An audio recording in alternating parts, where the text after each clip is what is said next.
And joining us now on the debate, in Montreal, Quebec, Alan Bonner of Alan Bonner Communications.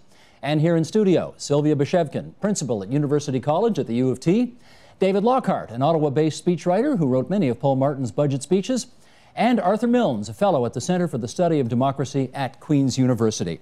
Alan, good to have you on the line from Montreal. Nice to see you tonight. Good to have all three of you here in studio tonight. David, I'm going to go to you first because, let's admit it right up front, this is your first time ever on television, so I want to be very gentle with you tonight. You're a speechwriter. You've written many of them over the years for the former finance ministers we pointed out. Why haven't you ever written anything memorable? Well, Steve, I'm still young. There's still time to write the Great Canadian Speech. But let me address the premise that you outlined at the beginning of the program, which is that there are no Great Canadian Speeches. I think, of course, there has been a number of speeches throughout our history that are memorable. We can discuss some of them in a moment. Speeches where men and women throughout our history have really captured the tenor of the times with the power of their words. What I think is true, however, is that in Canada we tend not to celebrate speeches. Certainly not to the extent that they do in the United States or Great Britain. How come? Well, I think there's a number of reasons. I believe that the way a country thinks about its speeches reflects how it thinks about itself. Canada tends to be quite modest, self-effacing people. We're that way about our achievements, and we're that way about our speeches. But has anybody, Sylvia, in your view, ever written anything in this country as good as, no disrespect, Mr. Lockhart, ask not what your country can do for you, ask what you can do for your country?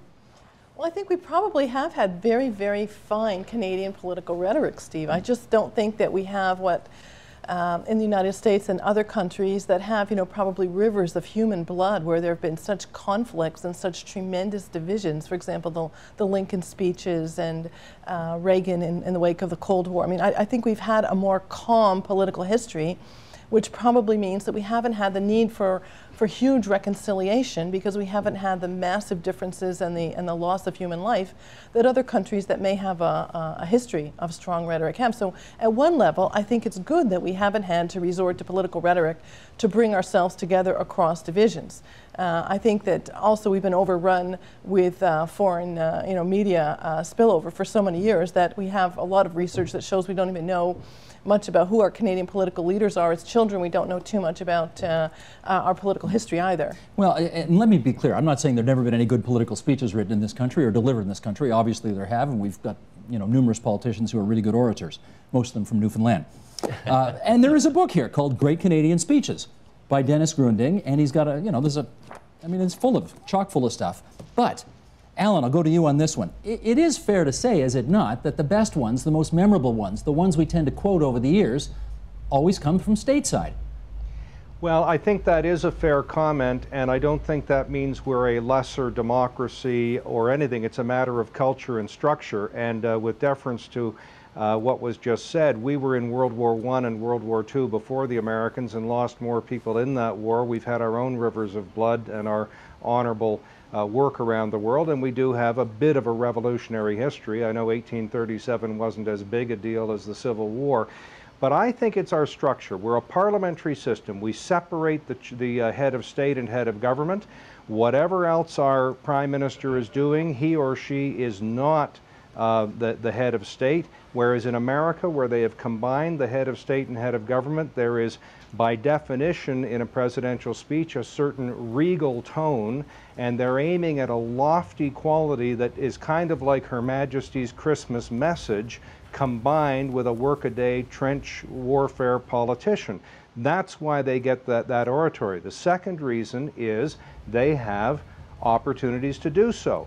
Great to do a budget speech, and those are important matters in the affairs of state, but it's not the State of the Union address. It's not the inaugural address. We have no such thing. The maiden speech in Parliament by a Prime Minister may be the 100th time he or she spoke in Parliament. A throne speech is read by the Governor General, not a politician. So we don't even have an opportunity for our politicians to make a great speech the way the Americans do. As I get set to introduce Arthur Milnes, who drove all the way in from Kingston today, can I ask Michael Smith, our director in the control room, just to roll a few of the pictures that Arthur Milnes has been fortunate enough to have taken over the years. There's a letter he got from Jerry Ford. There he is with Bill Clinton. There he is with W. We got any more? There's a letter from Barack Obama. You've met your share of politics. You were on this program a few years ago talking about a day you spent in Plains, Georgia with Jimmy Carter. So you'll know as well as anybody, why do presidents seem to have so many memorable speeches and prime ministers don't? Well, I think it goes back to the basics. In the United States, for example, every single word of the American president is published in that calendar year, the public papers of the president. To my wife's chagrin, my house is full of these sets of them. Canadians don't celebrate their history. I think it starts at the very basics. I was thinking as I was driving here about watching Peter Lougheed give his final address as Chancellor of Queen's University. And he was very emotional and he apologized to the crowd gathered at Queen's. And he said, you know, I was part of it. I'm one of those who brought this social history junk to your children. And I've never forgotten that. And I think if we went to the basics, if we don't know Darcy McGee, there I see a Canada that, you know, united like the blue shield of Achilles, or, you know, there's some beautiful Darcy McGee, the poet of Confederation. Alan, you used to write speeches, I presume, for Mel Lastman when he was the mayor of North York and you worked for him. Yes, did you ever write anything memorable for him?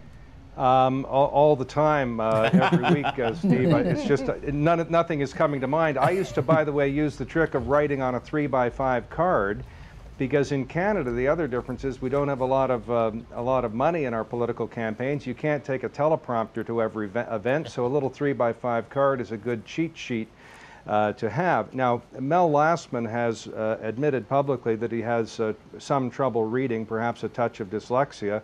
So I once wrote that he was appalled by recent developments, and he read the 3x5 card and said, applauded?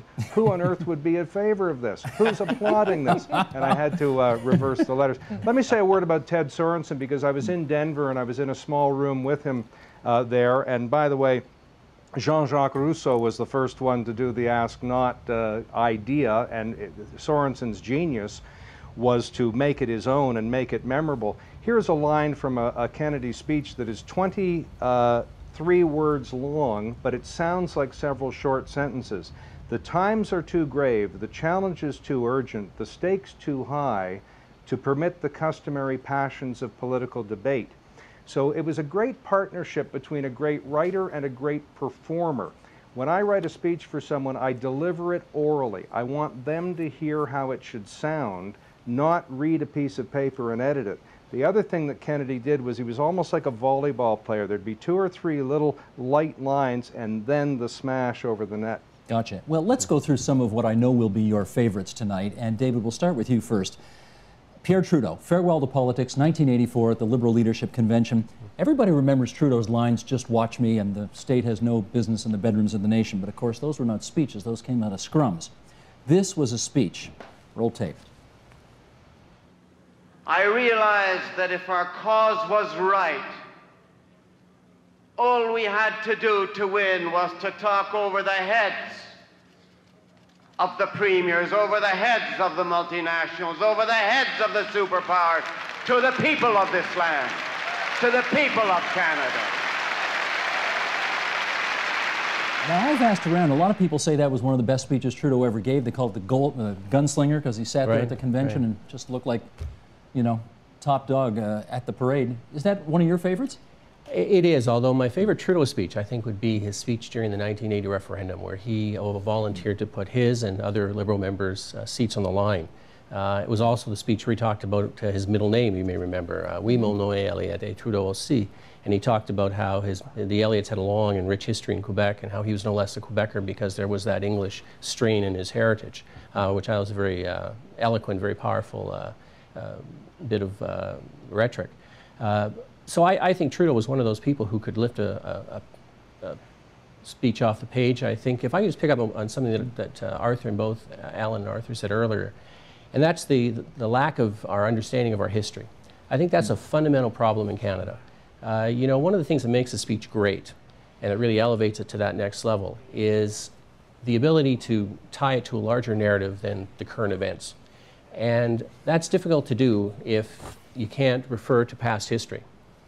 You know, Obama's Yes We Can riff is a few sentences long, but he covers everything in that, from the founding documents to the suffragette movement, to workers organizing, to civil rights movement, right up to the moon landing and King. He could do that because he understood his audience was going to get all of those references. You can't do that in Canadian political speeches as easily because you can't be sure they're going to get references to Queenston Heights or Red River Valley or any historical geographical place. Well, you mentioned Trudeau and the referendum, and here's another one that came out of the referendum back in 1980, and even though it wasn't in English, people still remember it today. Roll tape, please, Michael.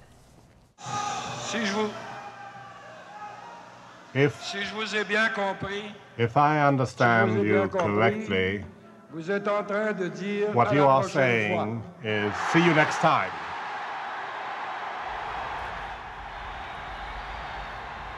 Sylvia, the thing I hear about that speech is somehow a separatist who almost broke up the country managed to get a sympathetic ear in English Canada with that. There were people who sympathized with him because of that speech. Do you agree?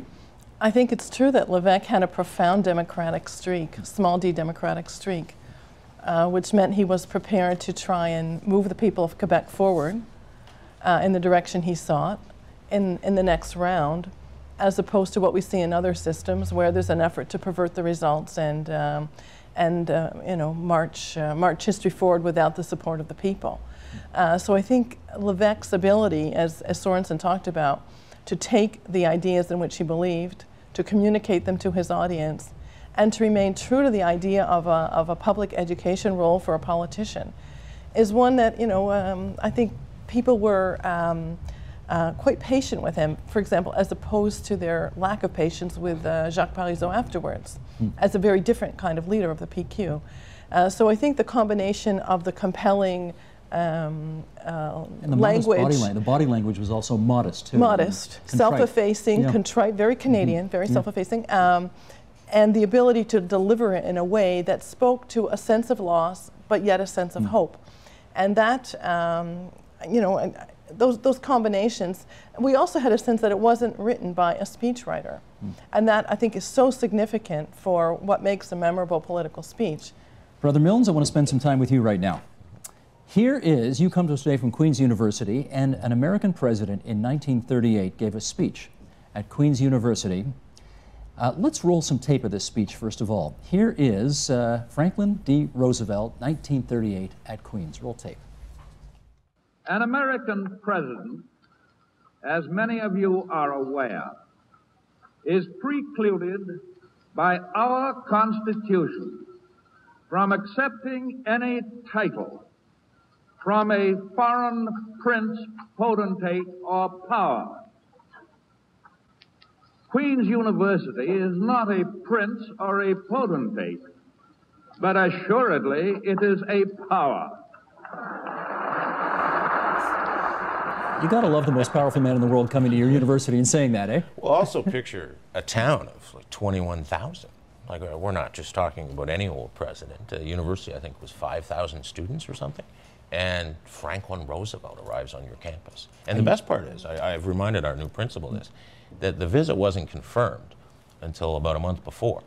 And the principal at the time, Principal Wallace, I believe, he said, he called his vice principals in and he said, can we do this? They said, yeah, and he went on holidays, didn't come back till the day before.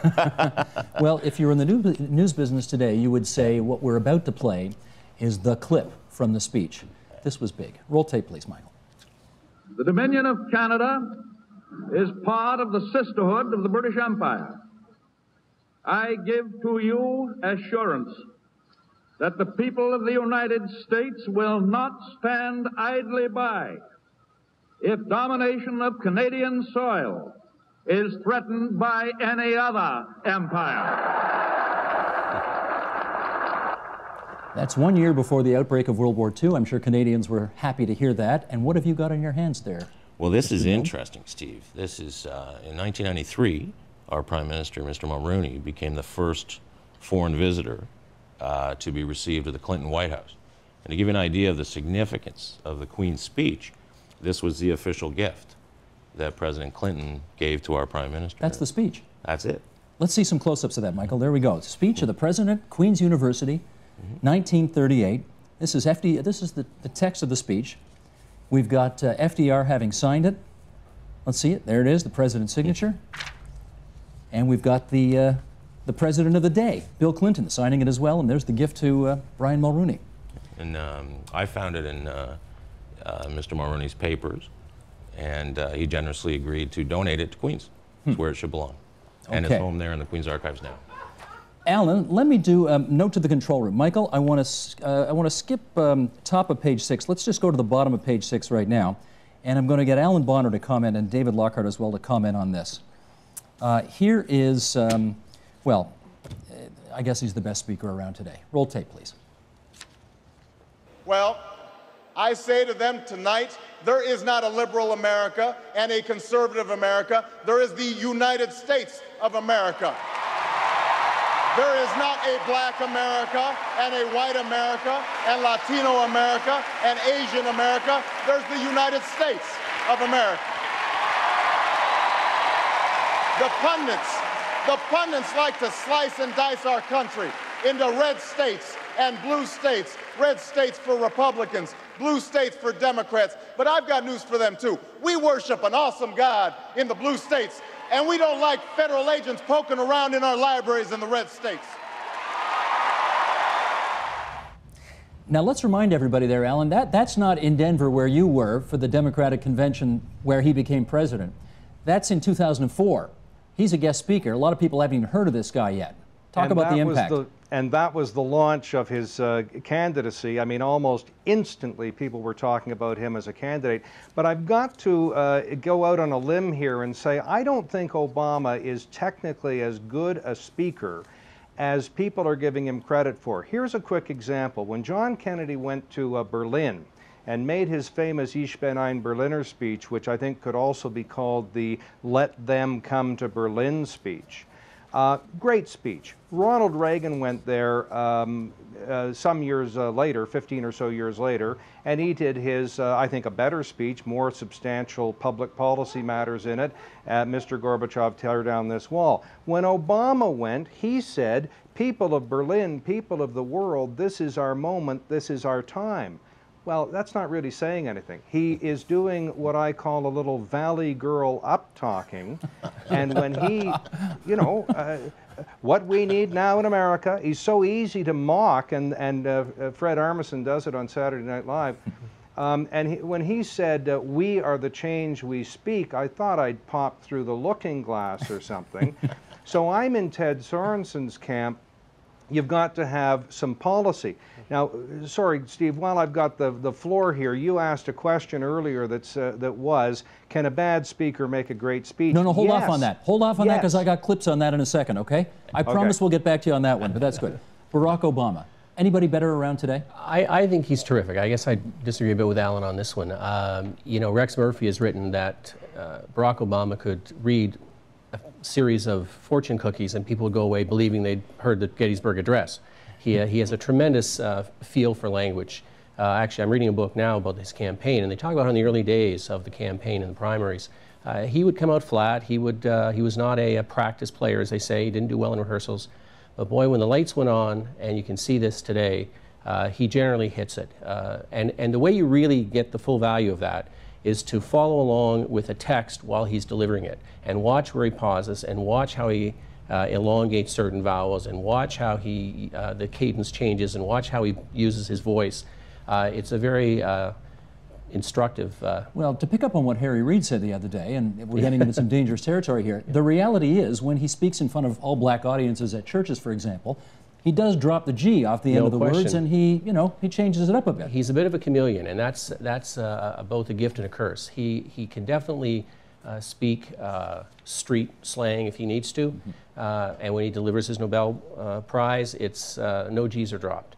So he certainly can adjust to the audience, but I have never heard a speaker as electrifying as he was 2004. His inaugural is perhaps a little bit suspect given the expectations for it, but the New Hampshire Yes We Can victory speech, or actually it wasn't a victory speech, but it sounded like one, was a terrific piece of speech giving. Okay, now I'm going to get to where Alan wanted to go. Can a lousy speaker give a great memorable speech? And to that end, Michael, we're back on page 5 here now. We've got two presidents, neither of whom will ever go down in history as a great speaker, but boy, these were memorable. Roll tape, please. We have within our reach the promise of a renewed America. We can find meaning and reward by serving some higher purpose than ourselves, a shining purpose, the illumination of 1,000 points of light, and it is expressed by all who know the irresistible force of a child's hand, of a friend who stands by you and stays there, a volunteer's generous gesture, an idea that is simply right. My fellow Americans, our long national nightmare is over. Our Constitution works. Our great republic is a government of laws and not of men. Here, the people rule. Okay, let's do Sylvia first and then Alan. Again, not good speakers, either one of these guys, not renowned for that, but 1,000 points of light and our long national nightmare is over are lines that will live on in history. So can a lousy speaker give a great speech? I think it can happen. But I think if we were to take those two phrases and compare them with the resonance, for example, of JFK's inaugural, or pretty well any Kennedy speech, whether it was Robert Kennedy or JFK, I think we could even take the late Teddy Kennedy's speeches on health care. I think the Kennedys as a clan would vastly overshadow the sum total of anything George Bush Sr. or Jerry Ford ever said. That being said, I think Bush and Ford do stand out in the Republican firmament for often having, in Bush's case, thought about the larger vision of an American future, and in Ford's case, trying to get the country out from under the Watergate shadow. So I think they did have the ability to try and build bridges in a highly divided country, move forward, and be far less vindictive and conflictual than many of their Republican successors. And speaking of which, with Alan, stand by one second. Jimmy Carter. The Malays speech. Well, not only the Malay speech, but I was going to say his inaugural. I mean, what he said about the guy he just beat. He turns to President Ford, former President Ford, and he says, I want to thank my predecessor for all he's done to heal our land. You don't get that much today. No. And in our politics today, I don't know. Alan, on the issue of can a lousy speaker give a great historic speech? Go. Yes, and they do all the time. Here are 4 quick pieces of public policy. High-speed rail between and among American cities, 4 hours Boston to Washington, $10 billion on clean water, internal combustion engines in cars that don't pollute as much, 200 major nuclear plants, 30 major oil refineries, 20 synthetic fuel plants, insulating 18 million homes, national health care. Those pieces of public policy came from 4 of the most controversial and even reviled presidents of the modern era: LBJ, Nixon, Carter, Ford. Terrible speakers and very controversial people can make great public policy. Trudeau was not a great speaker, but he was a compelling person. Same thing with Bobby Kennedy. Bobby Kennedy was a very nervous, faltering speaker who had terrible months of introspection after his brother's death. When he spoke extemporaneously in Indianapolis the night Martin Luther King was shot and killed, and he had to tell an audience, some of whom had guns and I think Molotov cocktails on their person, that Martin Luther King had been killed, and he quoted Aeschylus and other favorite Greek poets of his. Indianapolis was the only major American city that night that didn't have violence and bloodshed, and it was his speech that probably did it. I think as long as we're on the issue of the Kennedys, we got to play this one, and this one, it still breaks my heart every time I hear it. Michael, we're on the top of page 7, and here is Senator Ted Kennedy eulogizing his late brother, Bob. Roll tape. Those of us who loved him and who take him to his rest today pray that what he was to us, and what he wished for others, will someday come to pass for all the world.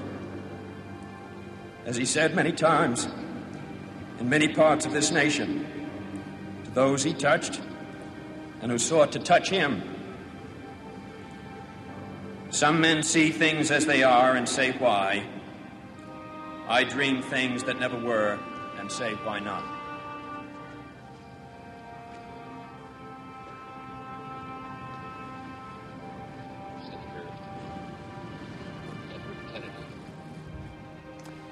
Why is that so good? Well, it's obviously the moment. What makes a speech powerful and elevates it to greatness, I think, is an alchemy of three things, really, and you had them all in that situation. You had the person, the speech, the words themselves, and the moment, and they all met. And of course, that passage was just on the heels of the more famous one, which is, my brother need not be idealized in death or enlarged in life, or enlarged in death beyond what he was in life, but remember simply as a good and decent man who saw wrong and tried to right it, saw war and tried to stop it, saw suffering and tried to heal it.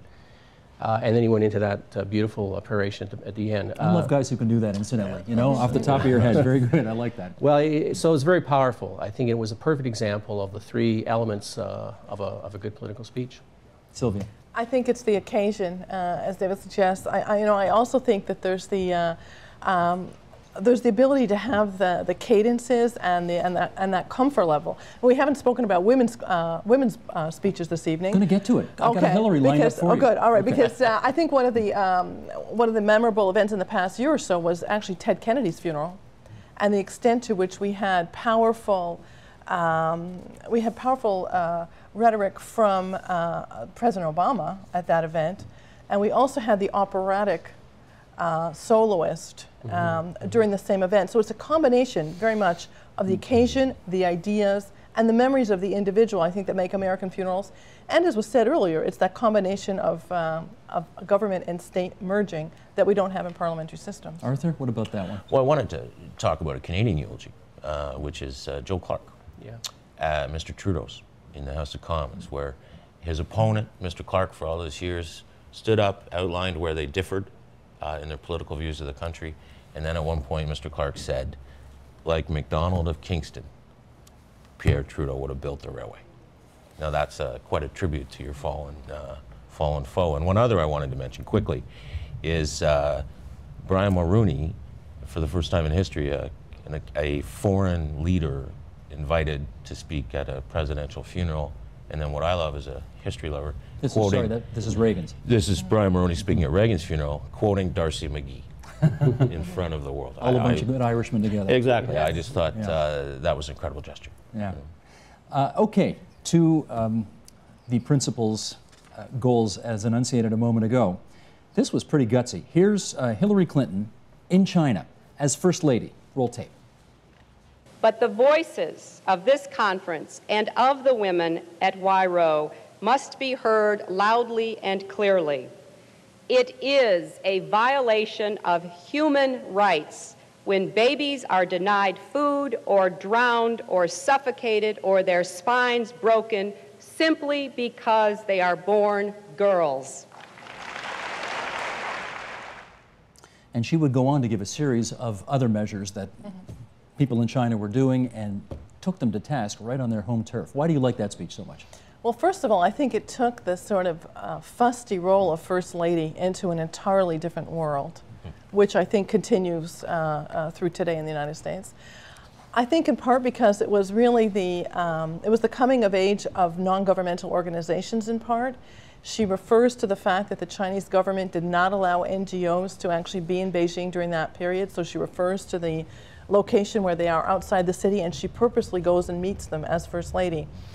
She makes the link between women's rights and human rights, which has become part of our way of thinking in subsequent years, but in 1995 was quite a revolutionary thing to say, particularly for a First Lady. So I think it was the ability to take some, a UN event and make it, part of people's thinking about human rights internationally, for all the years since 1995. Alan, let me ask you a nice non-controversial question. Are men better political public speakers than women? Well, no, they have different qualities to their voice and different body types and different resonating chambers, so you have to train into men and women different things. I mean, some of the male traits can actually be detriments, and some of the female ones can be advantages. You just have to treat them differently because we are different. David, can men write speeches for women? Absolutely, absolutely. You just have to be able to catch the voice of whoever you're writing for. It obviously helps if you've heard the person before or meet them. But I've written for a number of women ministers, and so far so good. Can women write speeches for men? Sure, same thing, same thing. As long as you have that person's voice in your head. Often, when I'm writing speeches for someone, I'll write a line. I may quite like, but I think, well, but she wouldn't say it that way. So you have to be sensitive to how your customer, your client, speaker will actually end up using the lines. Let's do, just because Teddy Kennedy's so good and he just passed this past year, so I would like to have a second one from him. I'm pulling a bit of an audible here, Michael, if we can. You're all set? You guys are great in there. This is the speech that Teddy Kennedy gave when he was not able to wrest the Democratic presidential nomination away from Jimmy Carter in 1980. Roll tape. For me, a few hours ago, this campaign came to an end. For all those whose cares have been our concern, the work goes on, the cause endures, the hope still lives, and the dream shall never die. Where does that one rank? Well, that's very high on my list, very high on my list. A poignant speech on so many levels. As you say, it seemed as if he finally found his voice after he had fulfilled the obligation to run, as everyone had expected him to do, lost to Jimmy Carter, as you said, but in defeat found greatness, and it was one of his best speeches. Gave us that famous last few lines, which have become something of a signature for him. One of the more poignant memories I have of that speech was the following night was Carter's nomination night. So as Carter stood up to give his speech, of course, there was a sea of blue, professionally made Carter signs.